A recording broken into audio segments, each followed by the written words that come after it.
Welcome to On Contact. Today we discuss resistance with Roger Hallam, the co-founder of Extinction Rebellion and the author of Common Sense for the 21st Century. But when you have a crisis, people have to, and what they do, put aside those identities in favor of what you might call a cultural, neutral, universalist frame. And what I mean by that is we don't want to die, right? You know, the prospect of human extinction violates every human value of every cultural group, you know, apart from psychopaths, let's say. But it's everyone. And we know this happened like in the Second World War, you know, in the French Resistance, you had conservative Catholics, you know, fighting on you know, with radical socialists. In other words, people that traditionally hated each other came together. And that's what needs to happen now. And it's starting to happen, of course, because there's enormous frustration with radical politics, I think, at the moment.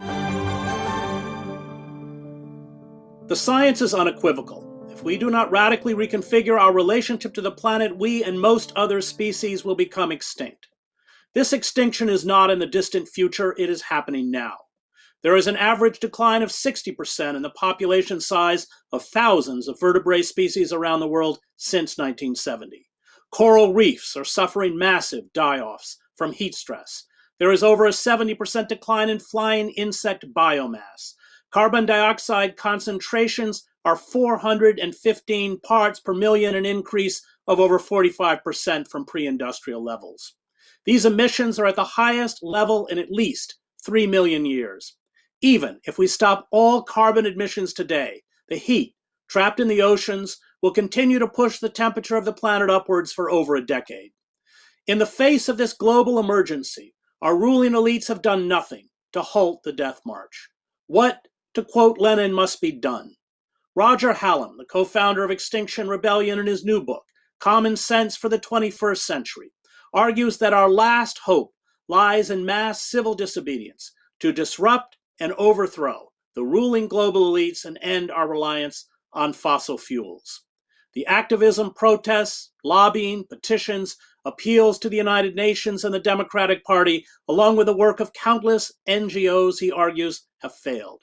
They have been accompanied by a 60% rise in global carbon dioxide emissions since 1990. Hallam, who has long been a part of the environmental movement, says of his past activism, "I was wasting my time." Joining me from Wales is Roger Hallam to talk about how we must organize and revolt to save ourselves, along with other life forms, from impending death. So Roger, in the beginning of your book, you argue, I think correctly, that the most important statement about the climate emergency is its truth, which is obscured even by environmental movements. And that's really your foundational point. Why? Well, you know, as you've just told people, Chris, the situation is beyond horrendous. It's beyond description. And if anyone's just listened to what you've said, you know, maybe it's worth taking a moment or two to let that soak in. Because we hear it a lot, of course, but it's enormously emotional to actually realize that the human race is facing extinction, not because of some conspiracy theory, not because of some sociological, you know, speculation, but because of the raw, basic geophysics. That's what's coming down the line. And the reason is because we've been putting carbon into the atmosphere and we're still doing it and it's still going up. I mean, that's the fundamental sort of reality we face. It's the most important reality we've ever faced and ever will face, I think. And I think one of the reasons why nothing's really been happening is because the NGOs and the political parties and the political class more generally have just been using euphemisms. You know, they've just been saying, well, there's a little bit of a problem. And we all remember that, don't we? I mean, everyone was in that space like 10, 20 years ago. It was like, oh, there's climate change. It's coming along. It's, you know, it's a little bit of a problem. Someone's going to be sorting it out. And then suddenly over the last 2 or 3 years, millions of people have just woken up to the fact that it's not getting sorted out. You know, it's not getting sorted out. And there's that sort of panic, isn't there? We all experience that panic, in our bodies that this is our kids, this is our communities, this is our nation. It's all going to go. And I think that's the fundamental sort of emotional realization that's needed before we can actually move on to the really dramatic sort of necessities that we need to undertake. And if we haven't experienced that emotional panic and that realization, then obviously we're still in the realm of, policy change and voting for the Democrats and, a little bit of this and a little bit of that, and we'll just muddle through. So that's why the sort of truth, telling the truth as it is central to the message here, I guess. So let's begin with a book. You dismiss, I think, correctly these gradualist solutions, these environmental movements, who at a certain level must understand the depth of the crisis, but are in the business, I think, of selling hope rather than truth. And what you're really asking is people to walk away from the system itself and stand in utter defiance to it. Not too busy or waste their time with either reformist policies or reformist rhetoric. Yeah, I mean, I want to make clear, I was in the environmental movement since I was 15, so, the green movement. So I've got an enormous amount of respect for the people that have spent their lives trying to prevent this from happening. So this isn't a personal thing. It's not a political attack or anything. It's just a matter of facing facts. And the fact of the matter is carbon emissions have gone up 60%, right? That's the bottom line situation. So there's been a catastrophic failure. And the only sort of moral, intellectually coherent thing to do at this stage is to take a deep breath and accept the utter depth of that failure and the horrendous consequences of that failure. Because as you rightly said, Chris, this is now locked in. It's not a matter of whether this is going to happen or not. It's a matter of how bad it is and whether we go over that line towards extinction. So this opens up the space really for the key question that's in the book, which is, okay, so what's actually going to work? Because everyone knows it's too late now for sort of gradual changes. And again, this isn't a political point, it's a geophysical point, right? We need to slash carbon emissions, to zero in a matter of months and years. And we know that can be done, right? We did it in the Second World War, we transformed the economy. So the problem isn't technical, the problem is political. And the problem, the political problem is that we're not actually engaging in the tactics that work. And we need to look historically to see how rapid change works. So let's run through some of as you do in the book. It's really a manual for resistance. And I just before we begin want to say that you're very frank in the book that you're not in any way arguing that this is inevitably going to work. What you're arguing, I think correctly, is that it's the only option we have left. Yeah, this is essential sort of step to make is we're not arguing here about trying to find something that's definitely going to work. We just don't have that option. What we have is a number of different options, and all the options which don't rely upon mass resistance are useless.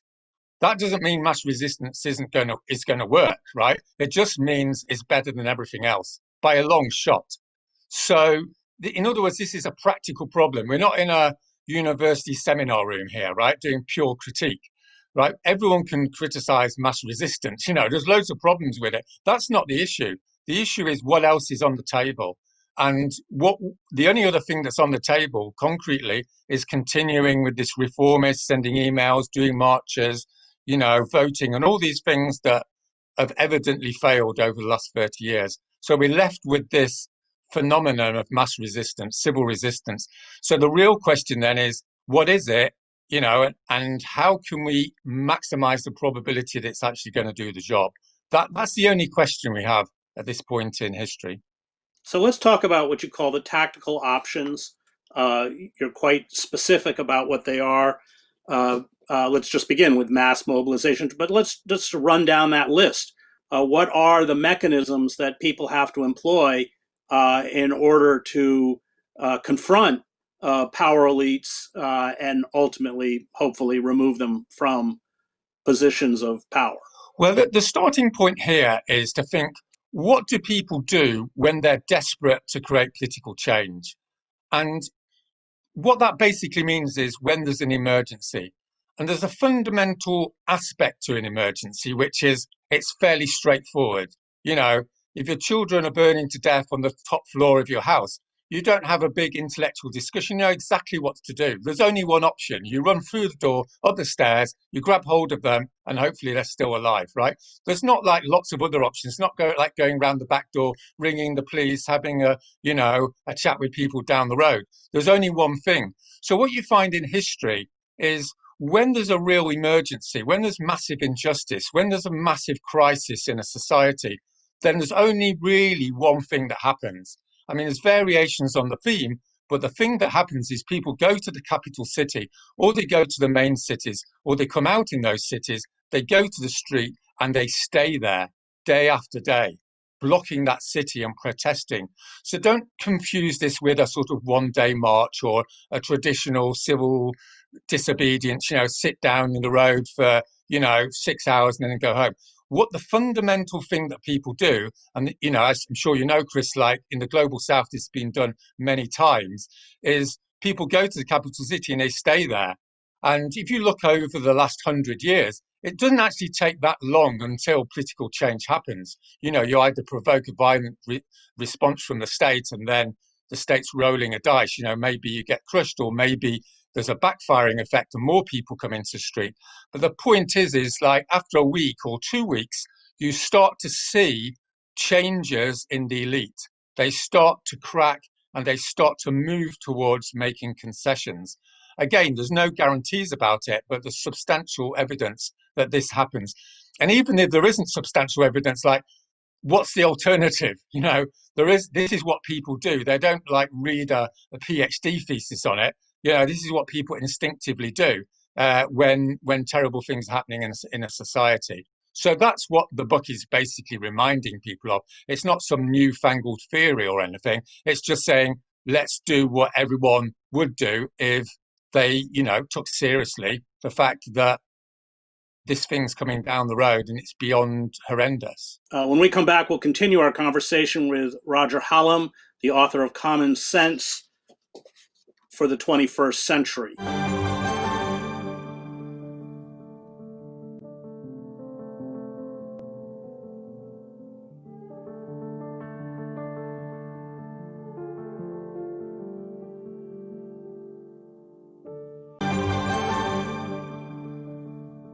Welcome back to On Contact. We continue our conversation with Roger Hallam, the co-founder of Extinction Rebellion and the author of Common Sense for the 21st Century.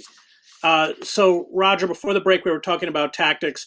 Let's talk about the relationship to the law and breaking the law. Well, as I was saying, what people do when there's a massive crisis and when they organize themselves is they go to capital cities or the main cities and they stay there day after day and they break the law. So the fundamental sort of move here is from obeying the law through to breaking the law. And there's legitimate reasons for breaking the law, at least in democratic societies. Our democratic tradition says there's a social contract between the government and the citizens, between the people and the rulers.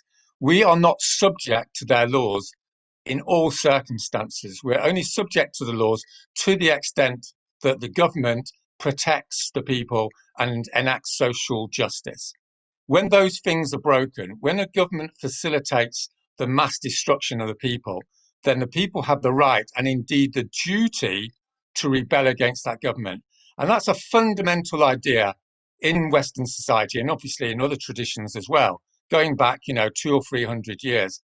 So this is not like, an immoral thing or a politically wrong thing. This is actually what we should be doing. This is what our duty is to our children, to our communities, and to our nations, given the extremity of the criminality of the political class.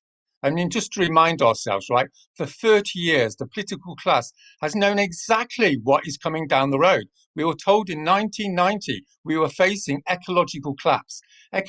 Ecological collapse is a euphemism for social chaos, which is a euphemism for millions of people being killed, millions of people being raped, millions of people starving to death. that's what we're looking at here. So in that context, there's every justification for people to break the law. And that's the fundamental move that is being put forward in the book. The two issues you raise in the book, you say focus on government, not intermediate targets, and always make sure that you adhere to nonviolence. Can you talk about those two tactics? Yes. When you're dealing with a social crisis, a structural crisis, which goes to the depth of the politics and the culture of a country, there's only one institution that can sort it out, and that's the state. And again, this is like a massive move because for 30 years in sort of neoliberal sort of ideas on the left and the right, it's a bit like everything's okay. There's one or two issues. We go after a few bad guys, we sort it out, and the system stays fundamentally the same. Now, that would be fine if the system was fundamentally like okay and it wasn't going to take us to destruction. What we're dealing with here is a complete paradigm shift, which is it's the system itself, it's the whole thing because everything's locked in together. And also, we don't have the time. So, in that context, it's justifiable and it's strategically required that we go to the state. The state's the only institution, that has the monopoly of violence, that has the legitimacy to transform the economy and the society that is demanded by the geophysics.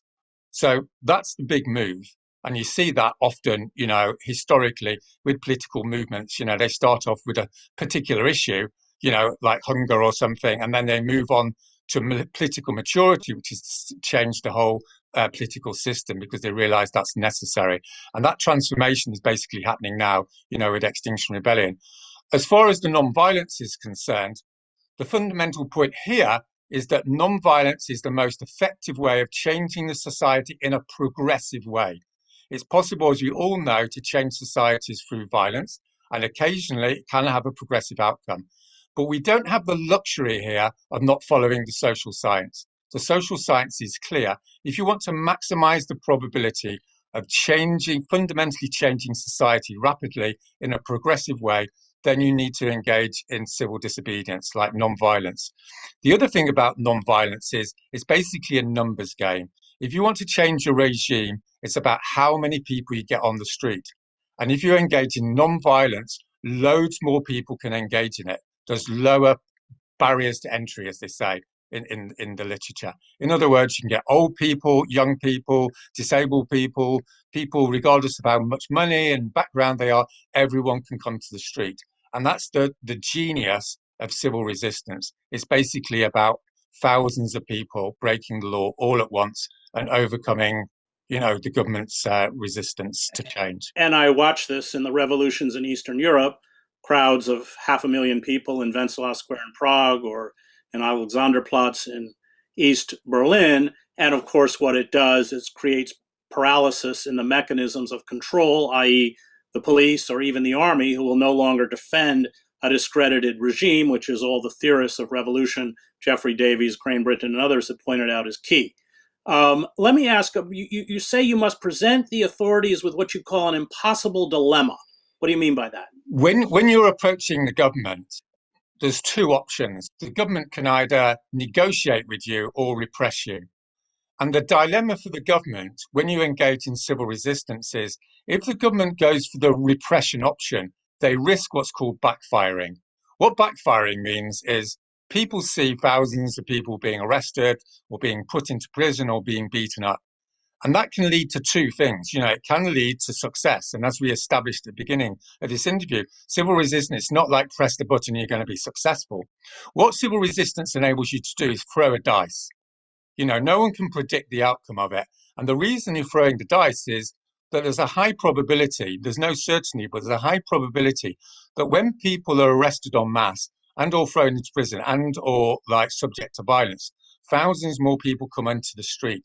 So the dilemma for the state is, do we go for repression or do we submit to the demands of the movement?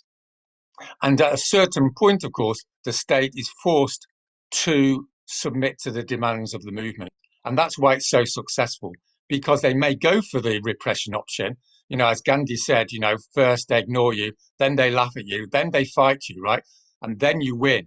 So there always has to be this fight stage. It's not a pretty process, No one's claiming it is. It will involve violence. But non-violent discipline is the most effective way of bringing the state to the negotiating table because of this mechanism. Let's talk about alliances, which you write about in the book, and the danger of seeking alliances with those whose ideological or political viewpoints replicate our own. That this is, in fact, a very dangerous move.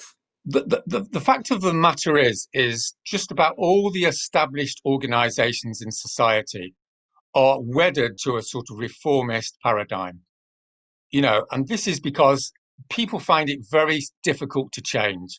There's organizational inertia, people are paid in their job, it's what they've already done.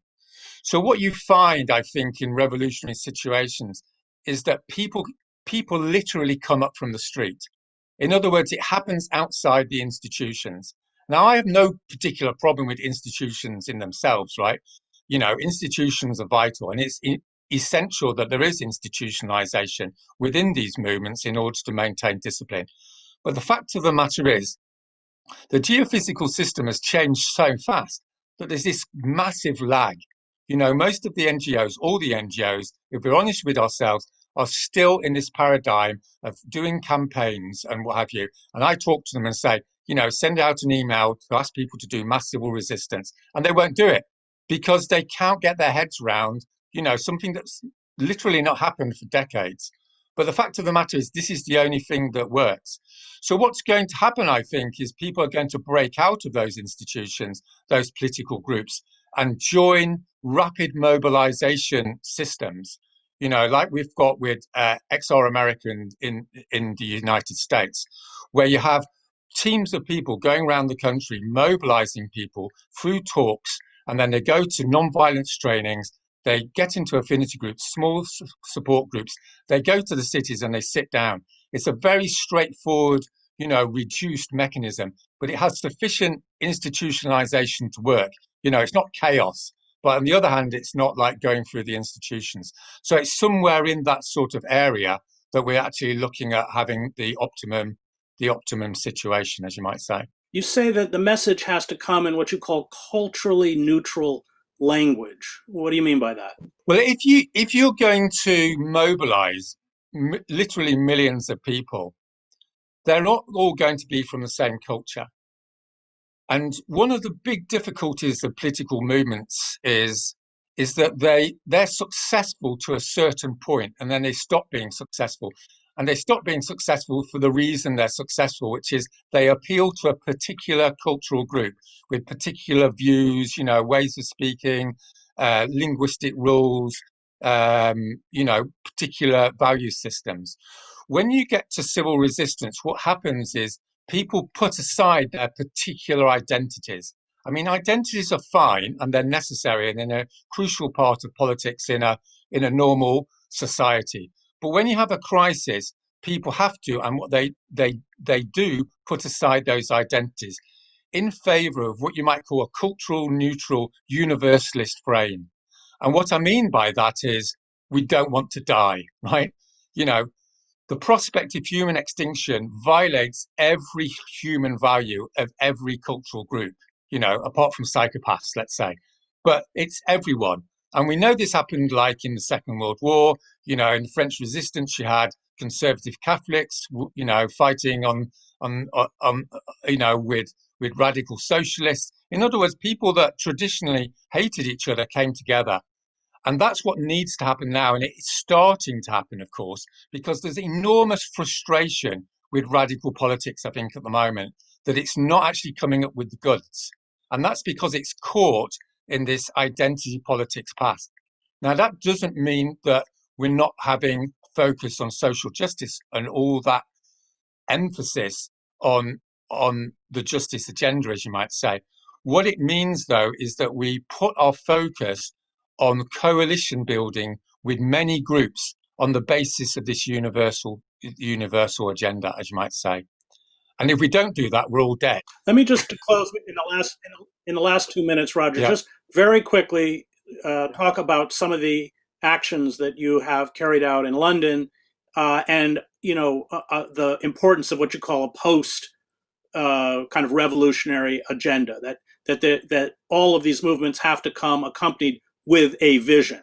Well, they have to come with more than a vision. They have to come with a program of how to organize the political state after the uprising. Otherwise, as everyone knows, it can move into chaos.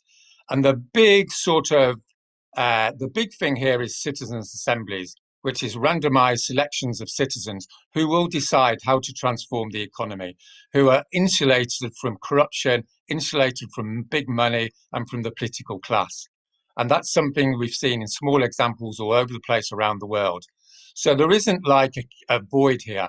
What Extinction Rebellion is doing and what the other groups that are joining with Extinction Rebellion are doing is saying, right, we're over this. What we want is ordinary people to decide how the economy is going to get changed. And that gives the political legitimacy for a just transition. And just to close, I mean, Extinction Rebellion has a long history of shutting down numerous city centers, including London, thousands of arrests, and it is exactly this kind of disruption which has to be amplified. It does, but let's be clear, Chris. Right? People aren't going into the street because they've read a theory. They're going into the street because they're mad as hell. Right? That it's an emotional process. You know, we don't know whether we're going to win or not. That's not important anymore. What's important is you do your duty to your children, to your community, to your nation, and you go into the street, whatever happens, because there's no alternative. And people can look up Extinction Rebellion exists all around the world now. You can look up when the events are happening, when the civil resistance is happening, and you can join in. And I would say, like, there's no going back, right? We can't go back to safety. We're just going into a hell here, one way or another. And it's a question of, you know, do you want to be on the right side of your conscience at the end of the day? That's the critical question each of us has to ask of ourselves. Thanks. That was Roger Hallam, the author of Common Sense for the 21st Century and the co-founder of Extinction Rebellion. Thanks, Roger. Thanks.